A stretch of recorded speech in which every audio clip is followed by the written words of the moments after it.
Hello दोस्तों, welcome back to the channel. इतनी video बहुत दिनों के बाद जो है मैं फिर से आ रहा हूँ, एक वीडियो बना रहा हूँ। थोड़ा सा ट्रैवल वैवल ये सब काम वाम चल रहा है, ट्रेडिंग वेडिंग चल रहा है, इसलिए बिजी हो गया। अब जो है देखो, कार स्टोरी की चैनल ऐसा हो गया कि यार इसमें जो है कंटेंट बहुत सारा हम लोग नहीं डाल पाते थे। खास करके मैं जो है बहुत सारा कंटेंट डाल नहीं पाता था। तो तब जो है दिवाकर से बात हुआ, दिवाकर ने बोला यार बुल्लू भाई आप क्यों कार स्टोरीज में नहीं डालते हो। तो दिवाकर मेरा बहुत क्लोज फ्रेंड है, हम लोग सेम सोसाइटी में रहते हैं, बहुत सारे वीडियो साथ में मतलब क्रिएट किए हैं। इनफैक्ट आपने लास्ट वाले वीडियो पे जो है दिवाकर को देखे होंगे। तो हम लोगों ने डिसाइड किया यार देखो, नॉलेज तो बहुत कुछ है, बहुत सारे टॉपिक्स है जिसमें हम लोगों को लगता है कि वो नॉलेज जो है आपके साथ शेयर करना चाहिए, इन्फॉर्मेशन शेयर करना चाहिए। हम लोगों को भी अच्छा लगता है इन्फॉर्मेशन ढूंढने में, उसके बारे में जानने के लिए। और जब हम लोग जानते हैं तो आप लोगों को भी अगर थोड़ा सा इन्फॉर्मेशन शेयर करेंगे तो आप लोगों को भी अच्छा लगेगा। तो इसलिए हम लोगों ने डिसाइड किया कि यार कुछ कुछ टॉपिक्स पे जो दिवाकर भी वीडियो बनाएंगे, मैं भी वीडियो बनाऊंगा और आप लोगों के लिए जो है इन्फॉर्मेटिव कंटेंट जो है लेके आएंगे। अब जो है दोस्तों आज की बात है कि यार ये जो इंपोर्टेड कार्स अभी का भी जो है आप लोग जाइए और कमेंट्स में बताइए कि आपकी कौन सा फेवरेट इंपोर्टेड कार है। मतलब जो जितने सब फॉरेन वाली गाड़ियां आप देख रहे हैं, मतलब इंडियन ब्रांड्स तो है, इंडिया में जो गाड़ियां बिकता है वो तो अलग है, वो तो हम लोग खरीदते हैं, सब कुछ करते हैं। उसके अलावा भी आपका भी कुछ ना कुछ तो मतलब एक फेवरेट कार रहेगा, एक ड्रीम कार रहेगा। तो जो भी आपका ड्रीम कार है अभी का भी जो है कमेंट करके बताइए, तो हम लोगों को भी पता चलेगा कि आपकी ड्रीम कार क्या है, हमारी ड्रीम कार क्या है, वो हम लोग शेयर करेंगे। जैसे देखो मेरा ड्रीम कार दो कैटेगरी में है। एक अगर थोड़ा सा स्पोर्ट कैटेगरी में अगर देखोगे तो फिर यार जनरली मैं इतना स्पोर्ट वाले इंसान नहीं हो, तो मेरा वाला छोड़ दो। स्पोर्ट कैटेगरी में दिवाकर बोलेगा। आपका कौन सा? मेरा तो भाई एक ये मस्टैंग, फोर्ड मस्टैंग आपकी है। हाँ। तो मैंने एक्चुअली भुवनेश्वर में जो लुलिया भाई की गैरेज है उन पे उनकी जो फोर्ड मस्टैंग देखा था यार, उसमें शायद एग्जॉस्ट भी कुछ चेंज किया गया है। क्या साउंड आता है, फट फट करके साउंड आता है। आई थिंक वीडियो की शुरुआत में थोड़ा सा वो क्लिप डाल देंगे, वो जो ऑडियो मैंने लिया था। इंटरेस्टिंग लग रहा था, बहुत इंटरेस्टिंग गाड़ी है। देखो मेरा पर्सनल फेवरेट जो है वो डिफेंडर है, क्योंकि मैं थोड़ा सा ऑफ रोड वाला मतलब आदमी हूँ, तो मोटरसाइकिल में भी वही ढूंढता रहता हूँ, कार्स में भी वही मुझे लगता है कि वैसे टाइप की गाड़ी चाहिए। तो डिफेंडर मुझे बहुत अच्छा लगता है। लेकिन आप लोगों को पता है कि इंडिया में जो है ये सब गाड़ियों की प्राइसिंग जो है बहुत ज़्यादा एक्सपेंसिव है। इनफैक्ट आपको बताता हूँ, जो जैसे फोर्ड मस्टैंग अभी यूएस में अगर आप देखो, मेरे अभी हाल ही में मेरे दोस्त ने खरीदा कुछ अराउंड $40,000, जो कि आएगा अराउंड 32 लाख के करीब। 32 लाख 35 लाख 700 के प्राइस पे। मतलब जस्ट इमेजिन करो, जो प्राइस पे हमें XUV 700 यहाँ पे इंडिया में मिलता है, वही प्राइस पे आपको फोर्ड मस्टैंग वहाँ पे मिल जाएगा। तो आप सोचो, अब वही सेम गाड़ी अगर इंडिया में देखोगे, I think it starts about 75-80 lakh, और ये कस्टम करते करते ये इसको जो है मतलब 1 करोड़ तक भी जा सकता है। तो आप जस्ट इमेजिन करो, हम लोग जो है डबल से भी ज्यादा पैसा यार दे रहे हैं यहाँ पे गाड़ियों को खरीदने के लिए, जो इंपोर्टेड गाड़ी होता है। तो आज के टॉपिक बिल्कुल उसी के ऊपर है। दिवाकर ने बहुत सारा रिसर्च किया, उसमें जो इनको समझ में आया कि यार क्यों ये एक्सपेंसिव होता है, बिकॉज ऑफ कस्टम, ये सब तो आपको पता है। अब वो एक्सप्लेन करेंगे इस वीडियो में डिटेल में कि क्या है ये एग्जैक्टली।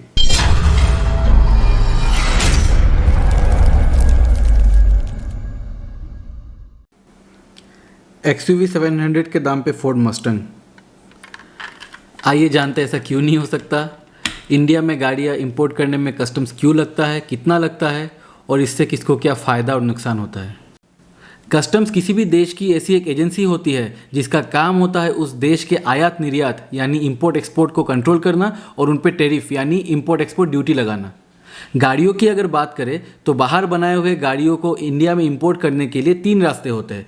CBU यानी कम्प्लीटली बिल्ड यूनिट, CKD यानी कम्प्लीटली नॉकडाउन, और SKD यानी semi knockdown unit.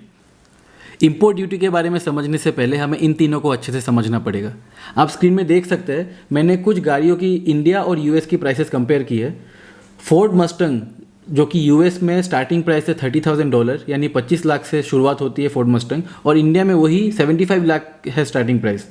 Lexus NX 300H की बात करें तो US में ये $41,000 से शुरुआत होती है, जो कि है अराउंड 33.5 लाख, और इंडिया में वही 69.5 लाख से स्टार्टिंग होती है। अगर कुछ CKD गाड़ियों की बात करें तो जैगुआर XE जो कि US में 31,000 से स्टार्टिंग होती है, जो कि है अराउंड 38.25 लाख, और इंडिया में वही 47 लाख से स्टार्टिंग होती है। और अगर हम लोकली मैन्युफैक्चर्ड गाड़ियों की बात करें तो मारुति अर्टिगा जो इंडिया और US दोनों में बनती है, US में उसकी स्टार्टिंग प्राइस है $10,700 जो कि है अराउंड 8.7 लाख, और इंडिया में है 8.5 लाख स्टार्टिंग प्राइस। तो हम देख सकते हैं कि CBU, CKD और लोकल मैन्युफैक्चरिंग जब गाड़ियाँ होती है उसमें इंडिया और US के प्राइसेस में क्या क्या डिफरेंस है।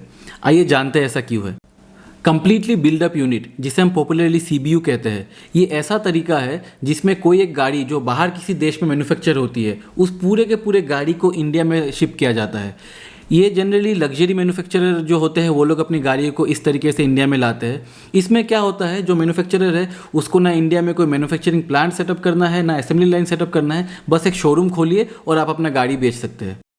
कंप्लीटली नॉकडाउन, जिसे हम पॉपुलरली CKD के नाम से जानते हैं, जैसा कि नाम से हम समझ सकते हैं, इसमें क्या होता है कि गाड़ी के पुर्जे पुर्जे को अलग किया जाता है, सारे पार्ट्स को हम बाहर किसी देश से इंडिया में शिप करते हैं, यहाँ पे लोकली एक असेंबली लाइन खोलना पड़ता है और फिर यहाँ पे हम गाड़ी को असेंबल करके फिर हम शोरूम में उसको बेचते हैं। इसमें इंजन, ट्रांसमिशन और गियर बॉक्स ये पहले से प्री असेंबल नहीं होता, इंडिया में आने के बाद ही इनको असेंबल किया जाता है। इसमें क्या होता है कि जो इंडिया की जो पॉपुलेशन है उसको एम्प्लॉयमेंट मिलता है और ये लोकली पॉपुलेशन ही यहाँ पे असेंबल करती है, फिर हम इसको बेचते हैं। और जो तीसरा ऑप्शन है सेमी नॉकडाउन, जिसे हम SKD के नाम से भी जानते हैं, ये CKD का ही एक सब जॉनर हम बोल सकते हैं। इसमें क्या होता है, गाड़ी जो है वो अलग अलग पार्ट्स में आती है, लेकिन इंजन, ट्रांसमिशन और गियर बॉक्स ये पहले से ही प्री असेंबल्ड आती है, लेकिन ये गाड़ी के चेसिस में माउंट नहीं हो सकती।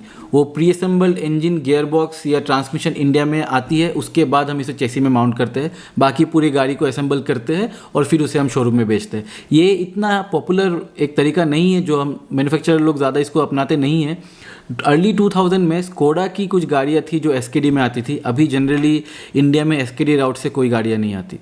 चलिए अब हम इन तरीकों को आपस में कंपेयर कर लेते हैं और जानते हैं कि किस तरीके का क्या फ़ायदा है, क्या नुकसान है। आप जैसे कि स्क्रीन में देख सकते हैं, हम CBU और CKD को आपस में कंपेयर करेंगे। SKD जो कि CKD का ही एक सब जॉनरा है और इंडिया में इतना पॉपुलर भी नहीं है, तो उसको हम इस कंपैरिजन में नहीं रखेंगे। अगर कंपनी की बात करें तो CBU के केस में कंपनी को कोई मैन्युफैक्चरिंग या असेंबली यूनिट खोलने की ज़रूरत नहीं है, ना ही कोई वर्कफोर्स जनरेट करने की ज़रूरत है। इस केस में आप बस अपना शोरूम खोलिए और आप अपना कार बेच सकते हैं। ये जो तरीका है जनरली लग्जरी कार कंपनीज जो होती है वो इसको प्रेफर करते हैं, क्योंकि उनको पता है उनका वॉल्यूम ज़्यादा नहीं है और जो खरीदने वाला जो कस्टमर है उनका, वो ज़्यादा प्राइस दे के भी खरीद सकते हैं। और अगर हम CKD की बात करें तो कंपनी को मैन्युफैक्चरिंग या असेंबली यूनिट खोलने की ज़रूरत है, कंपनी को एम्प्लॉयमेंट जनरेट करना पड़ता है, क्योंकि आपको वर्कफोर्स जनरेट करना पड़ेगा जो आपकी गाड़ी को लोकली इंडिया में असेंबल करेगा। अगर कंट्री की नज़र से देखें तो जो कार इंडिया में CBU रूट से लाई जाती है उससे कंट्री के इकोनॉमी को ऐसा कुछ फ़ायदा नहीं होता, तो इसीलिए जो है इंडिया बहुत ज़्यादा इंपोर्ट ड्यूटी लगाती है ऐसी कारों में, ताकि ये लोकल मैन्युफैक्चरिंग और इंडियन कंपनीज़ को प्रमोट कर सके। जब कोई गाड़ी को इंडिया में CKD रूट से लाया जाता है तो हाँ, देश को फ़ायदा होता है, क्योंकि असेंबली लाइन खोलना पड़ता है और उसमें एम्प्लॉयमेंट जनरेट होता है, कैश सर्कुलेशन होता है जिससे कंट्री को टैक्स मिलता है, और इसी कारण से इंडिया जो है ऐसी गाड़ियों में कम इंपोर्ट ड्यूटी लगाती है। अगर कंज्यूमर की नज़र से देखें तो CBU गाड़ी को खरीदने के लिए कस्टमर को ज़्यादा पे करना पड़ता है और वहीं CKD गाड़ी को खरीदने के लिए कंपैरेटिवली कम पैसा देना पड़ता है। चलिए अब फाइनली देखते हैं किसमें कितना इंपोर्ट ड्यूटी लगता है। हाँ, उसके पहले एक और चीज़ जानना ज़रूरी है, CIF वैल्यू। ये CIF वैल्यू क्या होता है, जो गाड़ी की वैल्यू है प्लस जो इंश्योरेंस वैल्यू है और प्लस जो फ्राइट कॉस्ट यानी ट्रांसपोर्टेशन वैल्यू है, उस इन तीनों का जो कंबाइंड वैल्यू होता है उसे हम CIF वैल्यू कहते हैं। जैसा कि आप स्क्रीन में देख सकते हैं, अगर हम इंडिया में यूज्ड व्हीकल को इंपोर्ट करते हैं तो हमें 120% इंपोर्ट ड्यूटी देना पड़ता है।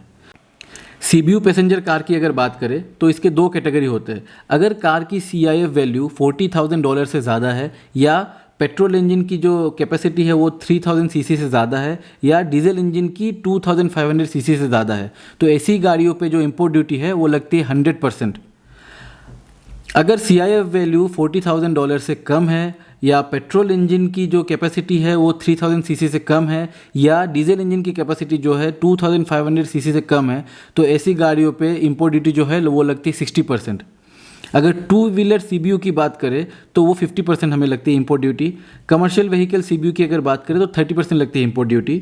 अगर हम SKD रूट से लाई गई पैसेंजर कार की बात करें तो उस पर हमें 30% इंपोर्ट ड्यूटी लगता है। टू व्हीलर SKD के केस में 25% इंपोर्ट ड्यूटी लगता है।